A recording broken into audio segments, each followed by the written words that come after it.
podcast encouraging you in your journey with God. I'm Alan Stoddard, and I'm here with Kenneth Priest, and we have as our guest today Chris Kitts. Chris is the pastor of Rivers Church in Glen Rose, Texas, and we are in a season of telling the story of the gospel, the church, and just getting people's stories that are connected to Christ, and we want to encourage people about their own importance. So, Chris, thanks for coming on the Stoke It Up podcast, brother. Man, thanks for having me. Well, let me get us kicked off. I want you to tell the story of Rivers Church, but let me get you going on your own personal story first. How did you become a Christian? What did all that look like in your journey? Well, my family had moved from Ohio to Texas, and I was the new kid in class. And this kid that just lived down the street from me, his parents drove a bus route and invited me to church. And I had no friends because I was the new kid. So anybody that asked me to do anything, I was just, yeah, I'll go. I'll go to church with you. And so his parents would stop by and pick me up and take me to church. And in fact, they would got so comfortable they'd come in the house and lay my clothes out for me and say, "We'll be back in 30 minutes. Get dressed, and we're gonna come pick you up." And so did that for about 6 months, and I was I loved going, but the way the church did, it was a big bus ministry is what they had back then, and so they set all of us bus kids off to one side, where all of us troublemakers were, and I wasn't a troublemaker, but I loved to stir the pot. I would be the guy say, what would be funny is if you did this, and I would watch them get in trouble and still get the same laugh. I love doing that. But I had a guy come to me and say, if you will pay attention in church, this just today, I will never get on to you again. And I thought, what a deal. And I paid attention, and that was the first time I really heard the good news of the gospel. And I didn't respond that day. I knew I should have, but it bounced around in my head all week long to where, as a preacher now, I hope people experience the same experience that I had. But the next week I went, and I was ready. I was ready. I may have accepted Christ before that. It just wasn't official. Or someone walked me through Romans and gave me the opportunity and modeled a prayer for me. But the next week during the invitation, very first thing, I went down and accepted Christ. And then that church was so good to me as far as being patient with me as a teenager and mentoring me and discipling me, and without me even knowing that was happening. What was the name of that church, Chris? It was Trinity Baptist Church in Abilene, Texas. Okay. Were you Yeah. baptized there? Yeah, about 2 years after I accepted Christ, because I was scared of being in front of people, which is weird to think of now. But yeah, I finally got baptized and Did met you my grow wife up in the there. church? From 13 on. Okay. Yeah, but until I moved to Texas, my parents weren't church going And did folks. I just hear you say you met your wife at the Yeah, I met church? my wife at church. Yeah, yeah, Wow. and How did so that go down? well, she couldn't resist my ways. I was just so handsome, and no, no, man. We were in the same young adult class at church, and just were hanging out at Bible studies and stuff, and it just happened. God made her for me, and me for her, and it just worked out. And so, Kelly That's Kitts. yeah, 30, been married 32 years now. that's Amen great. to that. Yeah, That's good. yeah. So, at what point through that spiritual journey? So you're both at church. You've accepted Christ. You're meeting your wife, and at what point did you sense God was doing something in your life to move you into vocational ministry as a pastor? That's a great question. I say it like this. I never once had a story where God just broke me down and I had to surrender into ministry. I just love church and I love being around it so much. And I struggled with it in high school, whether I should do something full time or not, but I didn't know what that looked like. And so I I remember just after my wife and I got married, she was teaching school, I was teaching school. We've been married probably about 7 years before we went full time in the ministry, but I just struggled with it. And then I finally thought, well, if God doesn't want me, He can fire me. I can go back to teaching. I'm just going to swing for the fence and try. So we had a full-time ministry opportunity in into 99, 2000 in Illinois. And so we loaded up the truck and moved to Illinois and spent 4 years in full-time ministry there. And that's where God really affirmed the decision of going full-time in the ministry. And so I took a non-traditional route. I don't have a Bible degree. I have a teaching and history degree, but I learned how to minister there at that time in those 4 years. You were teaching in Abilene Yeah. when y'all, okay. Yeah. That's So was great. my wife. So it was awesome, man. We had summers off together. It was a sweet deal. Yeah. But it was in the back of my mind. I Right. just couldn't get away from it. And I saw a need. That's the thing. I just saw a need. I was like, somebody's got to do something, Right. Yeah. And so I just finally said, well, I don't know what it looks like, but if someone will take a chance on us, we'll do it. And they did. And God's affirmed it every step of the way since. That's good. Yeah. I remember you said something to me when I first met you, Chris. You said, God blesses hustle. Yeah. I think And you're he that does. guy. I've used that phrase in my own life to go, get up and do something. Well, that's the thing. I don't know everything, but I can hustle. And I think God will bless me even through some hustle and errors. I had a coach in baseball, that's a hustle error. Good.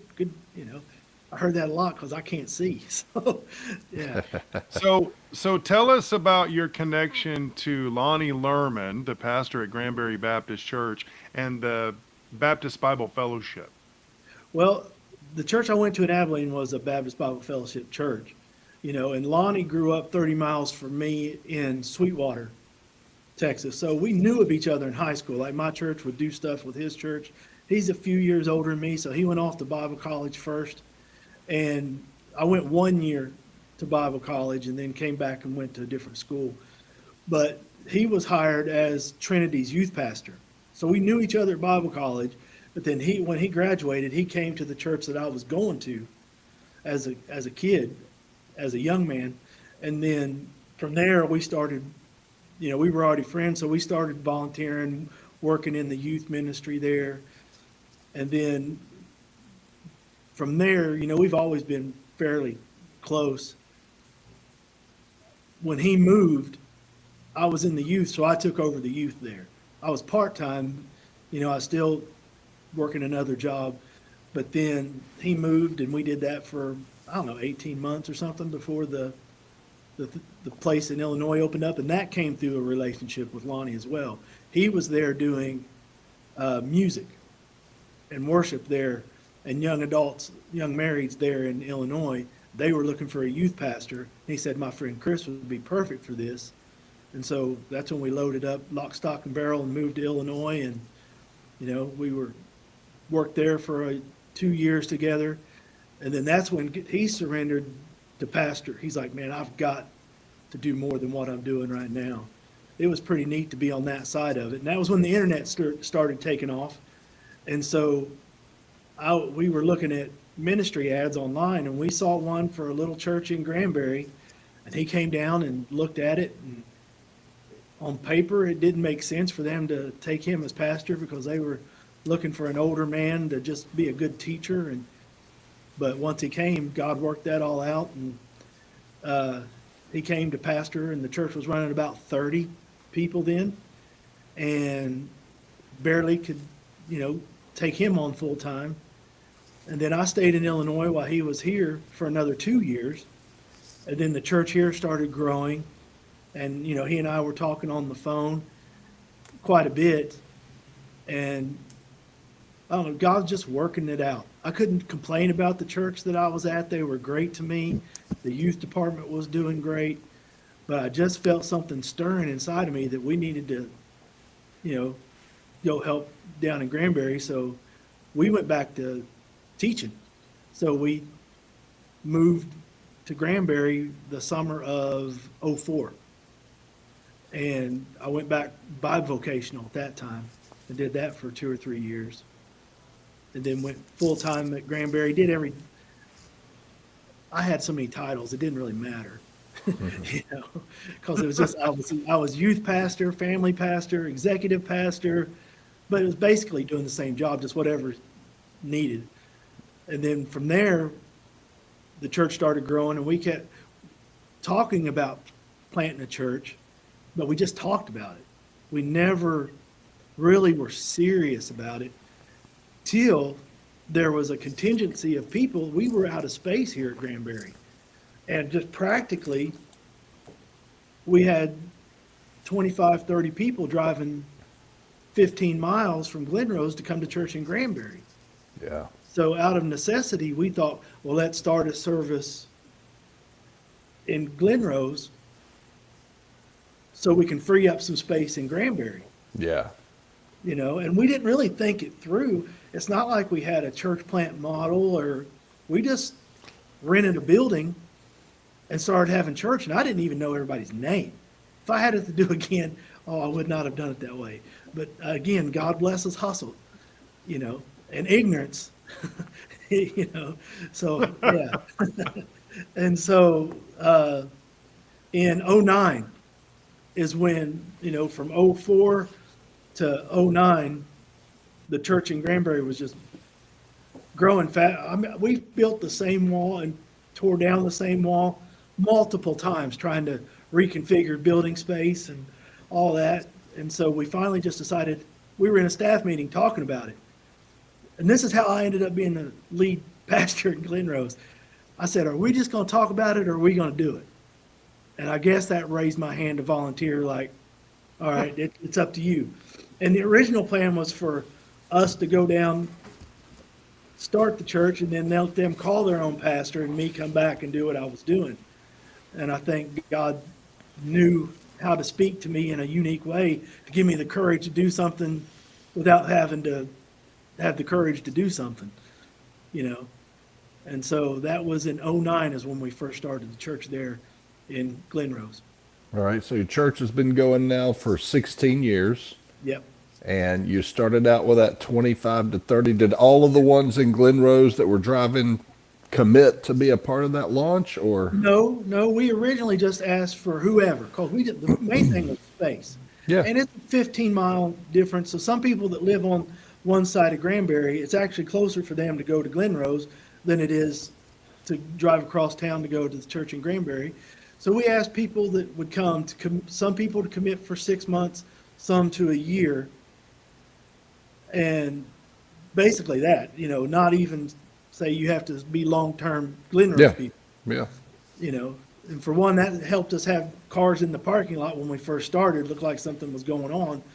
But secondly, it gave Granbury some time to adapt to get their stuff going. Right. So how many launched with you?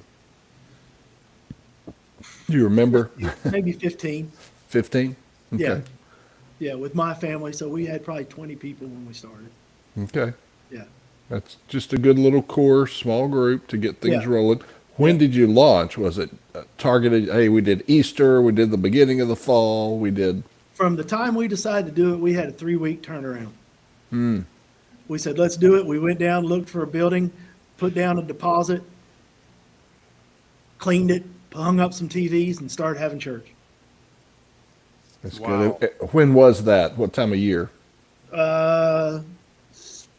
Summer of '09. In the summer. In Okay. the summer. Yeah, Yeah. because I remember getting a heat rash because the air conditioner wasn't turned on yet. That's good. Yeah, yeah. So you're coming up on the 16th anniversary, Yeah, and coming up what's it look like now?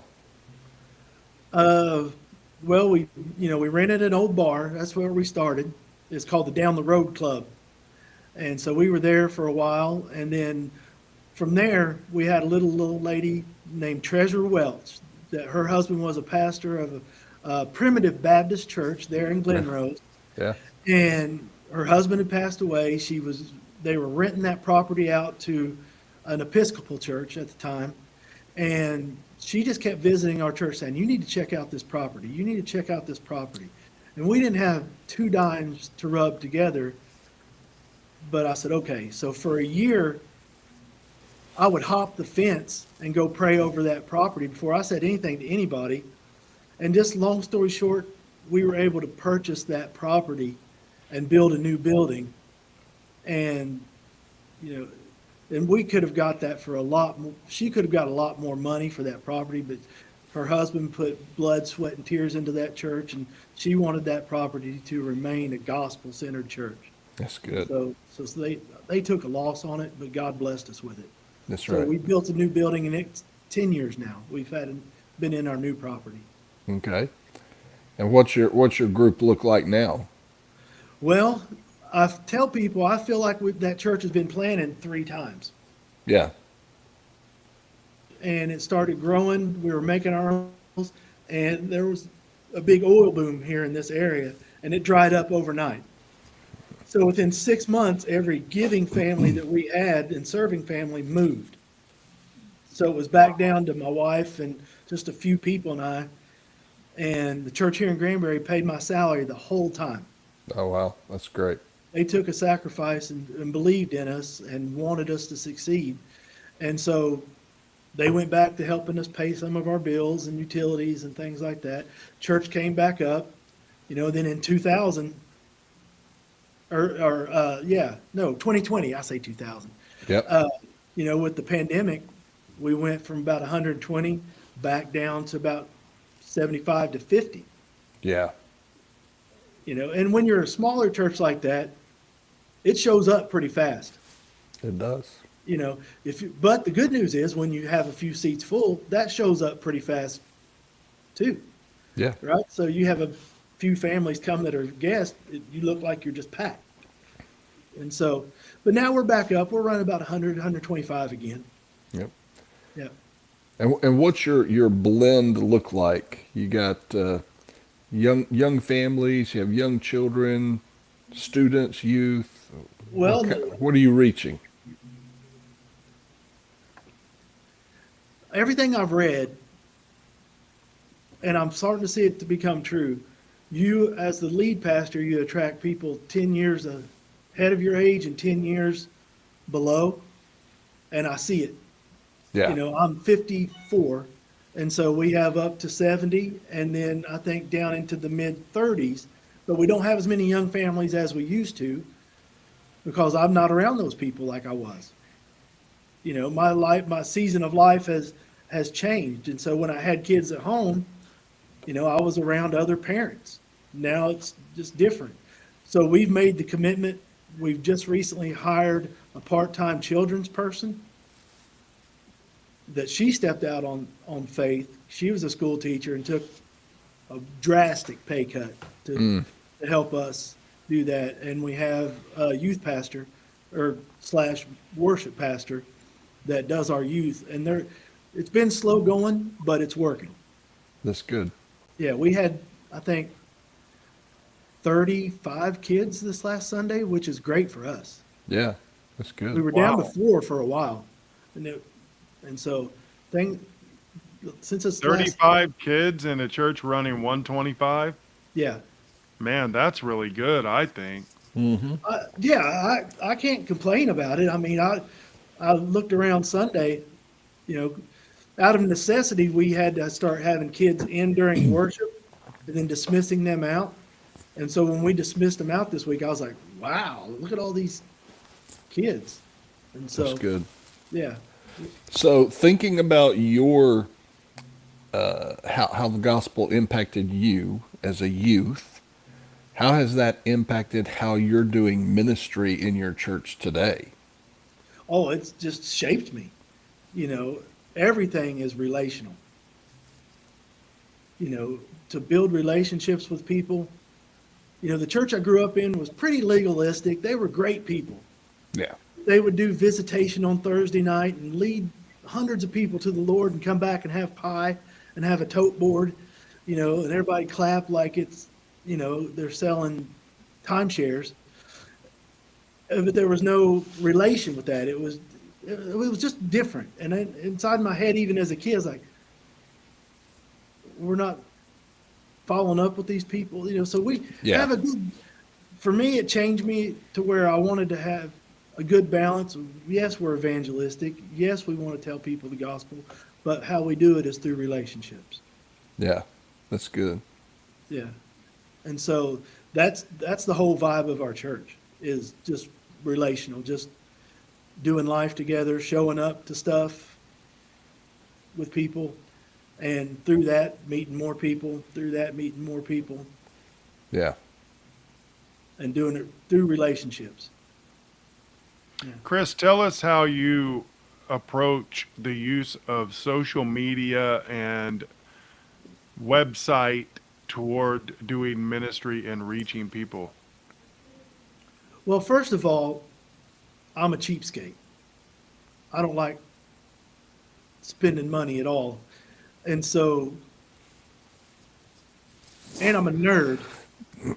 So I like to learn how to do that stuff. I'm not good at it by any means. I can't spell. So to have somebody help me, many times I've posted something that looked good but was spelt wrong. So, to have somebody double check me. But the things that you can do, even in a small town like where we're at, I mean, the town population is 2,000. And I think a lot of small towns get robbed when it comes to church planting because it's not easy. It's slow and steady. It's not you're going to plant and overnight you're taking care of yourself. It takes a lot of time. But in a small town, you can leverage technology to your advantage in a great way. It's way cheaper for us to do a Facebook ad than it is to advertise in the paper. Yeah. And there's a lot of people, I think most people now, like my wife, when we go to a restaurant, she'll look at their website and look at their menu before we ever go. Yeah. And that's just our culture now. So people do that with church.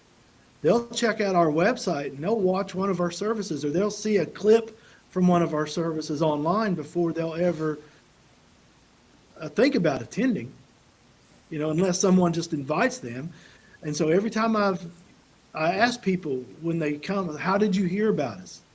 And most people say, well, we looked you up online first. And so we did some strategic things like generating our Google searches to where when someone searches a church in Glen Rose, to where ours is at the top of that list. That took some doing. But so I think we're still the first church that comes up when you Google churches in Glen Rose. And so Yeah, just that's learning great. those things, learning more how you to use do that, and just leveraging it to our advantage without putting all of our eggs in one basket. Right. We still want to be relational, but that stuff's there. It's low-hanging fruit, really. There's no reason not to use it because that's how you reach people nowadays. Right. That's Yeah. good. How has it helped you communicate with the people that are in the body? Well, like for that, I was talking to Alan earlier today, and I was like, one of my goals is to not do announcements during our service, because I don't know, it just takes a lot of time, and sometimes they come off hokey. But when we drive people to social media and our website, all that information's there multiple ways, you see it physically with an announcement like video wise, you see it digitally, you can go back and see it when you forget, and so we pound the same drum over and over again through social media, through our website, and try to make it as easy to get to as possible with static information, and where it's not so busy, to where if you're the first time person there, hey, there's a little tab, plan your visit, so then you know what to expect and things like that. Yeah. That's good. Yeah. But I've noticed We're not you doing it using. great. You what? I look at your social media use and I go, man, you're doing what larger churches are doing. And I think that is a great way to give great purpose, big purpose to smaller churches. I hate to even use the word smaller. The only reason why I say that is I think sometimes churches around 100, I think their main kind of mental framework is, yeah, we're small, we can only do this. Actually, these days, small churches can be global, they can be huge, Yeah. and can have a long imprint around the world. And through technology, you can do the very things that larger churches only in the past they could only do. But now, if you learn how to do it, you can actually use it. Yeah. Yeah. And like, we, back when we started, what, 15 years? We've streamed since we started. So it wasn't like we had to, in 2020, figure out how to do it. We were already doing it, Right. and so it wasn't a big deal for us to adapt in 2020 because we were already doing it. We upgraded our equipment and stuff to do a better job, but it wasn't like, oh, here's a new idea. Yeah, that's good. So I noticed online that y'all use an online connection card. Do you use that in the worship service as well? Is that connected to what you do in the worship Yeah. service somehow? Yeah, we have that. We also have a physical card Okay. with a QR code on it. So if you're older and hey, that's not your thing, you can fill out the card and put it in the box on your way out, or you can get your phone out and just fill it out online. Same, the two paths to the same thing. That's good. Yeah. Yeah, Do you get visitor cards often? yeah, yeah. We at least once a week. How do you lately. how do you follow up with those guys? Tell us how you do it. Well, a lot of it is automated through the Tithely app that we use, the church management software. So I do what I call Management Monday, where we lay out all it. I used to take Monday off, but I never really took the day off because I was thinking about church on Sunday anyway. So I work from home on Monday, and I just dedicate it to, I enter in those cards that are entered, or that are given. The ones that are automated are already there when I log on. And so then there's a workflow from there. So if people do it online, they automatically get an email. It inserts their name in there, but it's still a pretty generic email. So it's such and such, thank you for attending Rivers Day. We care about your family. So we try to do at least an email. Then on there, we have a place, would you like a pastor to call on you? And so for those, then I schedule those. But then we have people that help us with that retention to where we try to at least do a email, a text, a phone call, and then invite someone to lunch. We recently started this year just with one of our small groups. In the small group that we have going on Sunday morning, I've told those folks, if you are willing to take someone to lunch, save your receipt, the church will reimburse you for just taking a family to lunch after church. And so that's all part of that sequence of events. I really like that. That's new. We started that in January, and most people are taking people out to lunch and they're just doing it, not turning in a reimbursement. But I know there's some people that would love to do that, but don't have the finances to, so we don't want to make that a stumbling block either. Right. Yeah. So we're not opening that up church-wide and announcing it. Hey, if you'll take someone to lunch, do it, because, Everybody's bringing receipts. yeah, and ordering filet mignon. But, Right. just the group that I get to lead on Sunday morning, that is the small group that know the heart of what's going on, they've really stepped up, and that's made a big difference, because then once people sit down with each other relationally and have lunch, they're in. Yeah. They know they're missed. They know they're missed if they're not there on the next week. They have somebody to look forward to sit with. Let's transition to that because I know that is a topic near and dear to all three of us.